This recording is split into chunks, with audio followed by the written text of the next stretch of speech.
Hello friends.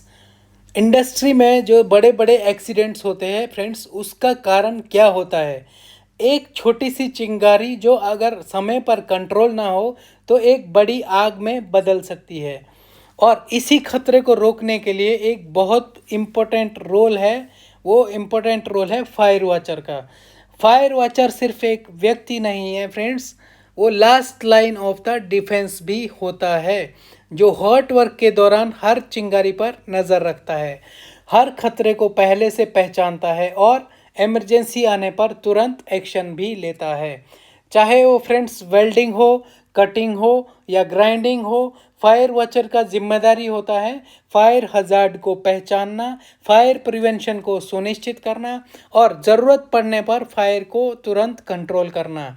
इस video में आप समझेंगे फायर वॉचर कौन होता है, उसकी रोल्स एंड रिस्पॉन्सिबिलिटी क्या है, हॉट वर्क के दौरान उसकी इम्पोर्टेंस क्यों क्रिटिकल है और कैसे वो बड़े बड़े हादसों को होने से पहले रोक सकता है। अगर आप एचएससी सेफ्टी इंडस्ट्रियल फील्ड में काम करते हो तो यह नॉलेज आपके लिए बेहद ज़रूरी है। तो चलिए शुरू करते हैं फायर वॉचर की रोल्स एंड रिस्पॉन्सिबिलिटीज़। फ्रेंड्स, सबसे पहले who is a fire watcher. जो फायर वॉचर है वो कौन होता है? Fire watcher is a trained and dedicated person assign to monitor fire hazard during and after hot work activity. Friends, जो fire watcher होता है वो ट्रेंड होता है, डेडिकेटेड आदमी होता है जो असाइन किया जाता है फायर हजार्ड को मॉनिटर करने के लिए। For example hot work activity चल रही है तो उसको जो है वो मॉनिटर करता है, जिसमें कि बेसिकली वेल्डिंग, कटिंग और ग्राइंडिंग है। जब भी आपके एरिया में वेल्डिंग काम, कटिंग काम या ग्राइंडिंग काम चल रहा हो, ऐसा कोई काम चल रहा हो जिससे स्पार्क होने के चांसेस है, तो वहाँ पर जो है फायर वॉचर देना बहुत ज़्यादा इम्पोर्टेंट होता है। द मेन रोल क्या है उसका? To prevent the fire incidents and respond immediately if fire starts. So friends, basically area ready करवाता है। जो एरिया है आपको रेडी करना चाहिए, वहाँ पर पेपर, बोर्ड, प्लास्टिक या फ्लेमेबल आइटम नहीं होना चाहिए, वो सबको रिमूव करना है। और अगर छोटा छोटा कोई मॉल्टन मेटल से कुछ भी फायर हो गया, स्पार्क हो गया, तो आपको जो है वो कंट्रोल करता है। आपको फायर जो हॉट वर्क है वहाँ पर फायर ब्लैंकेट भी यूज़ करना चाहिए और फायर एक्सटिंग्विशर भी वहाँ पर रखना चाहिए। जो ऑब्जेक्टिव है फायर वॉचर का, बेसिकली वो है prevent fire outbreak during hot work. जब आपका हॉट वर्क एक्टिविटी चल रहा है तो जो फायर है वो आउटब्रेक ना हो, उसको प्रिवेंट करने के लिए फायर वॉचर का यूज़ किया जाता है। Detect early sign of fire. अगर फायर कहीं पर अर्ली साइन है, कहीं पर फायर होने के चांसेस है, तो वो उसको भी पता करता है, चेक करता है। इंश्योर इमीडिएट रिस्पॉन्स, क्योंकि जो फायर वॉचर है वो फायर एक्सटिंग्विशर भी साथ में रखता है, फायर ब्लैंकेट रखता है, तो इमीडिएट रिस्पॉन्स वो जो है फायर हजार्ड को देता है। अगर वो चेक करता है, देखता है कि फायर होने के चांसेस है, तो एकदम से उसको एक्सटिंग्विश कर सकता है। To protect people, property and environment, ये सारा जो है फायर वॉचर का ऑब्जेक्टिव है। फ्रेंड्स, नेक्स्ट आता है की रिस्पॉन्सिबिलिटीज़ ऑफ फायर वॉचर। जो फायर वॉचर है उसका मेनली की रिस्पॉन्सिबिलिटीज़ क्या रहता है? बिफोर स्टार्टिंग द वर्क, उसका जो है मेनली 3 टाइप का रिस्पॉन्सिबिलिटी है फायर वॉचर का। एक तो जो काम शुरू करने से पहले का रिस्पॉन्सिबिलिटी, जब काम चल रहा हो उस टाइम का रिस्पॉन्सिबिलिटी, और जब काम ख़त्म हो जाएगा, फिनिश कंप्लीट हो जाएगा, उस टाइम जो है फायर वॉचर का क्या रिस्पॉन्सिबिलिटी है वो आता है। सबसे पहले फायर जो है बिफोर स्टार्टिंग द वर्क, वो जो फायर वॉचर है वो वेरीफाई करता है हॉट वर्क का जो है वैलिड पीटीडब्ल्यू होना चाहिए। Ensure area is free from, जो फ्लेमेबल मटेरियल है वो भी क्लियर होना चाहिए। रिमूव द कंबस्टिबल, जिस एरिया में हॉट वर्क हो रहा है उस एरिया से 10 to 15 मीटर कंबस्टिबल मटेरियल को रिमूव करना है। चेक द अवेलेबिलिटी ऑफ, जो फायर एक्सटिंग्विशर है CO2 और ड्राई DCP का ड्राई केमिकल पाउडर, वो भी वहाँ पर फायर एक्सटिंग्विशर भी रखना है। फायर ब्लैंकेट को यूज़ करना है, सैंड बकेट यूज़ कर सकता है और इंश्योर करता है प्रॉपर बैरिकेटिंग एंड साइनेज। जिस एरिया में हॉट वर्क चल रहा है तो वो क्या इंश्योर करता है, नीचे जो है बैरिकेड करता है, वार्निंग टेप लगाता है और साइनेज भी वहाँ पर प्रॉपर साइनेज लगाता है कि hot work is on going. Next आता है इमरजेंसी एग्जिट आर क्लियर। ये भी इंश्योर करता है फायर वॉचर कि जो इमरजेंसी एग्जिट है वो क्लियर होने चाहिए, ब्लॉकेज नहीं होना चाहिए। Confirm gas testing if required, अगर कन्फाइंड स्पेस वर्क चल रहा है तो वहाँ पर जो है गैस टेस्टिंग कंपलसरी होता है, चेक करना। During the hot work, next आता है हॉट वर्क जब चल रहा है तो क्या है उसका responsibility, stay fully alert at all time. जो फायर वॉचर है वो डेडिकेटेड होता है सिर्फ फायर वॉच करने के लिए। यह ऐसा नहीं है फ्रेंड्स कि वो मशीन भी ऑपरेट कर रहा है या दूसरा काम भी कर रहा है, साथ में फायर वॉच भी कर रहा है। कभी भी फायर वॉचर को 2 या 3 रिस्पॉन्सिबिलिटी नहीं देना है। एट ए टाइम उसका काम सिर्फ फायर वॉच करना होता है, ओनली एक रिस्पॉन्सिबिलिटी। कंटिन्यूसली वो मॉनिटर करेगा स्पार्क्स को, हीट सोर्सेज को, नियर बाई जो कंबस्टिबल मटेरियल है उसको मॉनिटर करेगा। प्रिवेंट स्पार्क फ्रॉम, जब भी फॉलिंग फ्रॉम इनटू ड्रेन, जो भी वेल्डिंग करते हुए जो स्पार्क निकलता है वो ड्रेन में नहीं जाना चाहिए, पिट्स में नहीं जाना चाहिए और हिडन एरिया में नहीं जाना चाहिए जहाँ से फायर होने के चांसेस हो। इसीलिए जो फायर ब्लैंकेट है वो ज़रूर यूज़ करना चाहिए, जो फायर ब्लैंकेट में बताया था।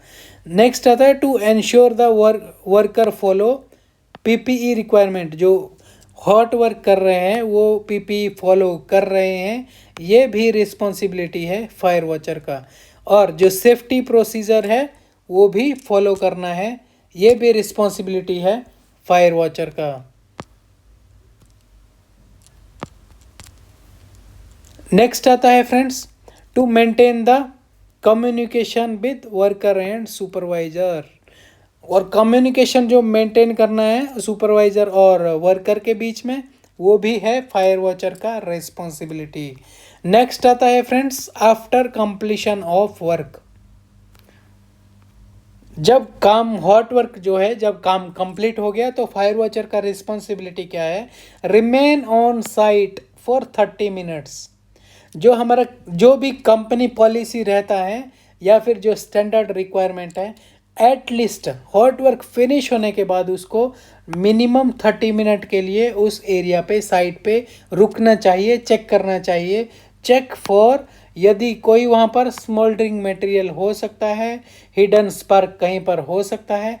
इंस्पेक्ट सराउंडिंग एरियाज, जो हॉट वर्क का जो साइट है उसका सराउंडिंग एरिया चेक करना है, केबल ट्रे, फॉल सीलिंग और इक्विपमेंट। नेक्स्ट आता है इमरजेंसी रिस्पॉन्सिबिलिटीज़। जो फायर वॉचर है उसका इमरजेंसी का रिस्पॉन्सिबिलिटीज़ क्या है, raise alarm immediately. In case अगर फायर जो है स्पार्क गलती से कहीं चला गया जिसकी वजह से एक्सप्लोजन हो सकता है या हो गया हो, कहीं फायर हो गया हो, तो अलार्म को रेज करना है इमिडिएटली, ये भी फायर वॉचर का रिस्पॉन्सिबिलिटी है। यूज़ फायर एक्सटिंग्विशर, छोटा मोटा अगर कहीं पर स्पार्क हो गया सो फर्स्ट रिस्पॉन्स है फायर वॉचर का एकदम से टाइप्स ऑफ जो फायर एक्सटिंग्विशर है उसको यूज़ करना है ताकि वो फायर पे कंट्रोल कर सके। Inform emergency team, control room में इन्फॉर्म करना है। Assist in evacuation if needed. तो ये 4 रिस्पॉन्सिबिलिटीज़ भी फायर वॉचर का इमरजेंसी केस में होता है। नेक्स्ट आता है friends importance rules for fire watcher, जो कि never leave site unattended. Friends कभी कभी क्या होता है, फायर वॉचर जो है अपना इधर उधर साइट से चला जाता है, जैसे वॉशरूम चला गया, खाना खाने लंच पे चला गया, तो आपको वो भी नहीं करना है। अगर साइट पे कंटिन्यू काम चल रहा है तो आप वहाँ पर फायर जो ट्रेंड स्किल्ड फायर वॉचर है, अप्रूव्ड फायर वॉचर है, उसको डिप्यूट कर सकते हो जब आप लंच पे जा रहे हो या वॉशरूम जा रहे हो, तो आपको साइट को जो है अनअटेंडेड कभी भी नहीं छोड़ना है। ये बहुत ज़्यादा इम्पोर्टेंट पॉइंट है। Do not perform other work simultaneously. जो फायर वॉचर है फ्रेंड्स, उसको 2-3 काम नहीं करना है, सिर्फ फायर वॉच करना है। दूसरा कोई मशीन चलाना है या कोई और काम, क्लीनिंग करना है, वो सब नहीं करना है। Do not allow unsafe act. अगर वर्कर अनसेफ एक्ट कर रहा है तो आपको वो भी अलाउ नहीं करना है, उसको उसी टाइम रोकना है। मस्ट बी ट्रेंड इन। जो फायर वॉचर है उसको फायर एक्सटिंग्विशर को यूज़ करना आना चाहिए। Different type of fire extinguisher है, सारा एक्सटिंग्विशर का यूज़ आना चाहिए। इमरजेंसी अगर आता है तो उस टाइम रिस्पॉन्स भी करना आना चाहिए। फॉर एग्जांपल फायर हो गया तो उसको एकदम से क्या रिस्पॉन्स करना है, फायर फायर अलार्म बजाना है या फिर फायर एक्सटिंग्विशर यूज़ करना है, कंट्रोल रूम में कॉल करना है, ये सब जो है इमरजेंसी रिस्पॉन्स उसको पता होना चाहिए। और हज़ार्ड आइडेंटिफिकेशन भी फायर वॉचर को पता होना चाहिए कि कौन सा हज़ार्ड है जिसके कारण से फायर हो सकता है, क्या हम उसको कंट्रोल मेजर लेना है, ये भी फायर वॉचर को पता होना चाहिए। नेक्स्ट आता है skills required for a fire watcher. जो हमारा फायर वॉचर है उसके अंदर क्या क्या स्किल्स ज़रूरी है। Alertness and quick reaction. Friends, जो क्विक रिएक्शन होता है इन केस ऑफ इमरजेंसी, तो वो जो है अलर्ट होना चाहिए, ये स्किल होना चाहिए फायर वॉचर में। बेसिक फायर सेफ्टी नॉलेज, जो फायर सेफ्टी नॉलेज है वो भी ज़रूरी है। Understanding of PTW system. Friends, जो परमिट टू वर्क सिस्टम है उसका भी अंडरस्टैंडिंग होना चाहिए। नेक्स्ट आता है गुड कम्युनिकेशन स्किल। जो कम्युनिकेशन स्किल है फायर वॉचर का वो भी अच्छा होना चाहिए।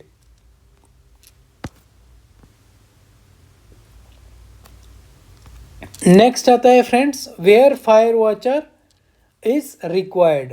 जो फायर वॉचर है वो कहाँ पर ज़रूरी है। सो ऑयल एंड गैस इंडस्ट्री है, वहाँ पर फायर वॉचर बहुत कंपलसरी है। केमिकल प्लांट में फायर वॉचर चाहिए, बैटरी मैन्युफैक्चरिंग या फिर पावर प्लांट्स और कंस्ट्रक्शन साइट पे जहाँ पर हॉट वर्क चल रहा, एक्टिविटी हो रही हो, वेल्डिंग, गैस कटिंग और ग्राइंडर चल रहा हो, वहाँ पर जो है इन सभी साइट्स पे फायर वॉचर होना कंपलसरी है। नेक्स्ट आता है fire watcher checklist.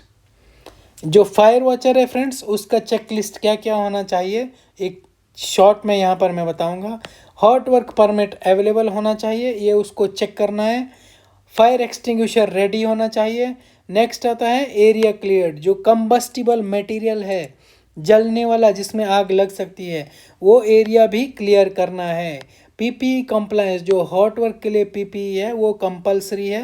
Continuous monitoring, spark जो भी निकल रहा है उसको कंटिन्यू मॉनिटरिंग करना है ताकि वो ट्रेंच में या फिर ऐसी कोई भी हिडन जगह में ना जाए। पोस्ट वर्क इंस्पेक्शन, जब आपका वर्क एक्टिविटी हो गया, कंप्लीट हो गया, तो आफ्टर जो वर्क है उसको 30 मिनट रुकना है, इंस्पेक्शन करना है साइट का।